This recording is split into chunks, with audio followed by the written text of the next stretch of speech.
Hey guys, Mike here. I picked up this W12 reverse camera from Auto-Vox off Amazon to install on my son's car, and in this video we'll see just how easy it is to install.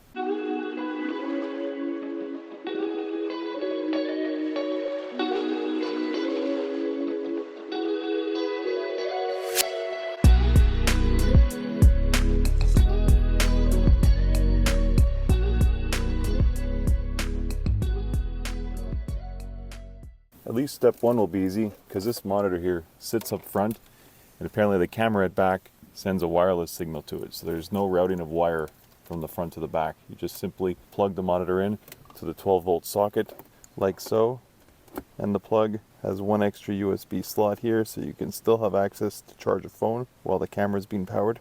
I'm not going to permanently mount the monitor with the adhesive backing just yet. I want to wait till the camera at back is powered up and we got an image displayed here, just so I can fine-tune the placement of the monitor so the glare of the sun doesn't affect the image. And then maybe go one step further and pull some of the trim here on the dash out so I can route the wire internally hidden all the way down to the socket below. But that's pretty much it for all that needs to be done up front, so let's head to the back and get this camera installed.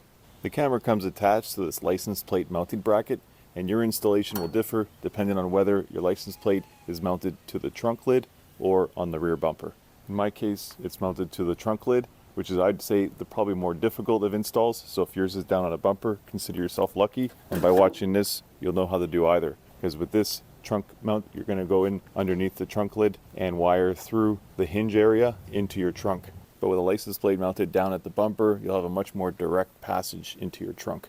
But with either of the two installs, you're just going to look in and around where the license plate mounts and see if there's any pass-throughs in and around the license plate lights to get into the trunk.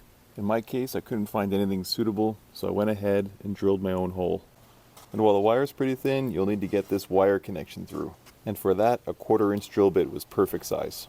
And before deciding where to drill, I removed a few plastic clips and took the liner off from the underneath of the trunk lid, just so I could see exactly what's happening under here and make sure that I had access to the wire once it passed through the hole I drilled. You can see right here, this is where my wire came into the underneath of the trunk lid, and I was able to pass it right down to the bottom corner where this rubber gasket sits, and wiring routes inside of that down into the trunk. Now, while it would be optimal to have it go through this rubber channel, in my case I had my own specific problem because I've JB welded this bottom gasket to the trunk because I had some leaking a couple of years ago. I didn't want to have to go and peel that all away. Normally that bottom gasket would pop out just like the top one here, but in my case, just to avoid the hassle, I poked the hole and the wire exits from the top portion. I'm going to use electrical tape and have it follow the path of the channel here, and then I poked another hole where it enters the rubber gasket and into the trunk. And if your license plate mounts down at the bottom bumper, then you won't have any of this issue. Once you have the wiring from the camera passed through into the trunk, you're going to connect it to the antenna box here, like so. And then over on this end here, you'll see the line that runs for power to your reverse light, as well as this short segment here that's actually the antenna. And that's what's going to be sending the signal from your reverse camera all the way to the monitor at the front of the vehicle. And for any of that transmission to happen, well, it's going to need power. And if you follow this power line here, you'll find a power box closer to the end, and then some wire connectors, red positive and black negative, that are going to tie in to the power line of your reverse light. It doesn't matter which side reverse light you use. I'm tapping in to the driver's side. To access the wiring for that reverse light, you'll just have to peel back some liner you'll have in your trunk to access the back side of your tail light. And while all cars are different, they should all have one wiring harness that goes into the back side of the tail light. And you'll have lots of wires, because you'll have wires for positive, negative, for your running light, brake light, your reverse light, your side marker light. But the nice thing is they're all different colors. Even the ones that look like they're all the same green, they all have something that'll distinguish them, either yellow dots, a white line, or a blue line that runs through the middle.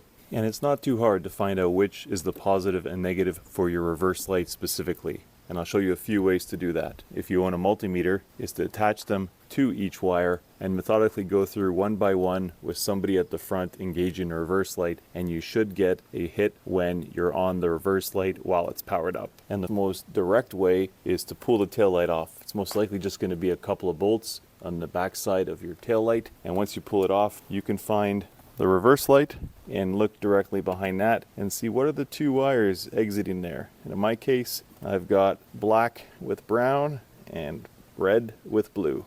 And if you got enough real estate in behind the taillight, you could tap into the wires directly in behind. Just make sure it's only the wire connection and the power box that are in behind there.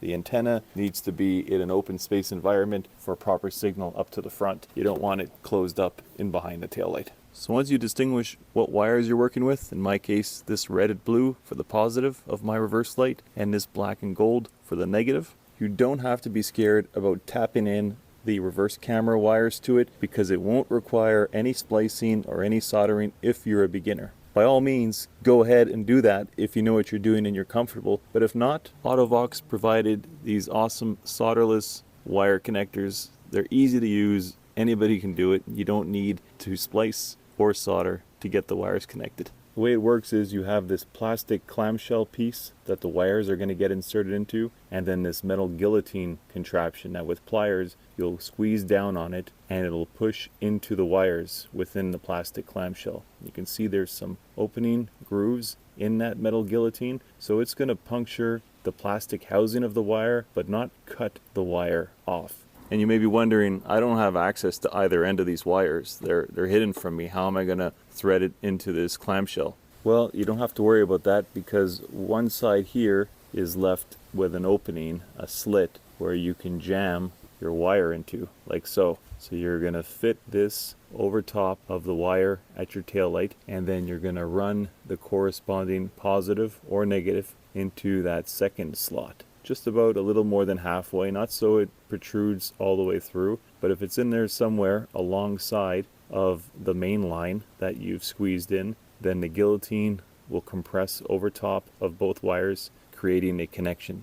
To me, it looks like the second opening towards the back of this clamshell is the larger one. So I'm going to pass through the vehicle wiring from my tail light, reverse light, all the way through to that backside channel, because the wiring on my vehicle seems to be a little thicker gauge than the wiring that came attached to the camera. I won't lie, this is pretty awkward, and this plastic clamshell is so tight. I'm using a screwdriver to prop it open, but even then, damn. Geez, that was a challenge, but it's doable.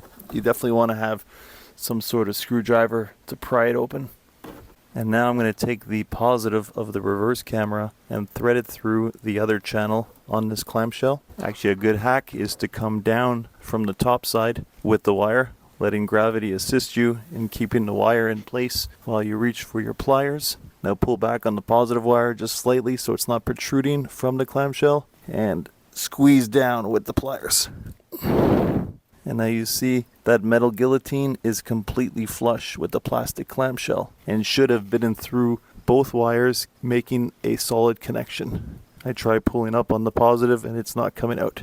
And so nothing accidentally touches the metal on the connection, you fold over this plastic cover and it clips in place. For added measure, you can run over the entire length with some electrical tape. Now just repeat that same process for the negative wire. Now you can use your multimeter to check and make sure that there's connectivity running through the wires. But an easier way to do that is to come to the front of the vehicle and turn it on.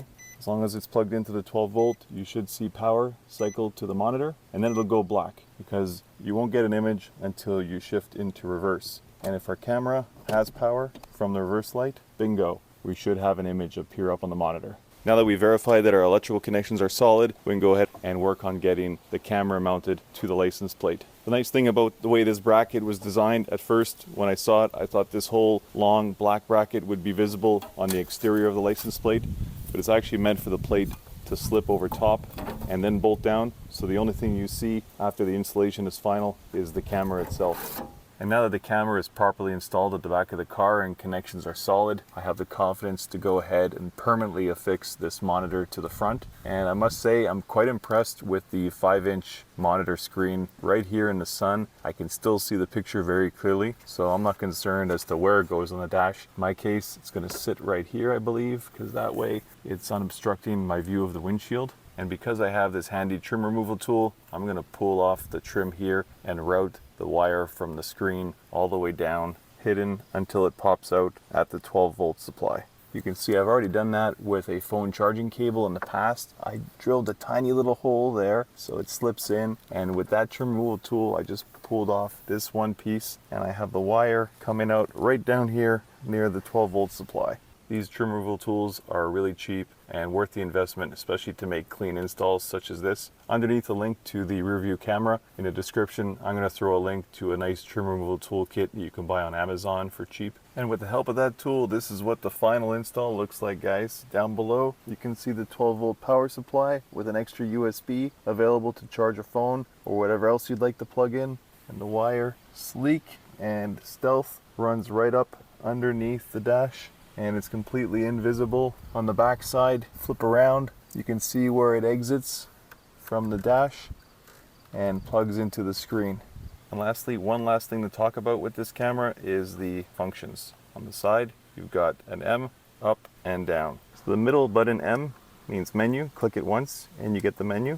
The first option is pair. Click that and you have cam 1 and cam 2. If we had a camera number 2, we would go to that and configure that. That's if you have a second camera, because this is a 2-channel monitor, and you can have a front camera if you bought it. The next one is BC control. That's for brightness and contrast. Click on the brightness and you can see we've got a button we can scroll through and change the brightness, and the same for the contrast. The next one is MU control. That's for mirror and upside down. We'll go to the mirror and click that. We can choose a mirror image or normal, left to right, right to left. Go back to the menu and go back into that same mirror upside down. Let's see what the upside down does.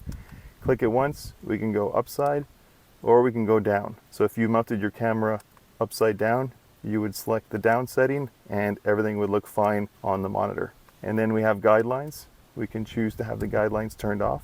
I'm going to go ahead and do that, and you can see what the screen looks like without the guidelines. And then the last one is reset, if you want to reset everything to factory settings. To be honest, the guideline I'm going to leave off, just because depending on how sharp of an angle you've mounted your camera, like you can see mine, my guidelines are pretty steep, facing right towards the ground, so they won't really serve any purpose to me. I use the camera just to see how close I can get to a wall or a car that's parked behind me, so I like to leave those off. Well, there you have it. Guys, I hope this video helped you get your backup camera installed, and if it did, let me know in the comments. I love reading them. I always make sure to reply, and hearing that my videos might have helped somebody get the job done really means a lot. And if you want to go one step further, then hit that subscribe button up top. That would be awesome. But even if you don't do that, make sure you go ahead and watch this video down below, where I show you how to take any kink out of a cable using simply hot water. And if you like that one, then watch the one above, where I show you how to convert any car like this small Nissan Sentra for sleeping in. And I'll see you guys in the next video.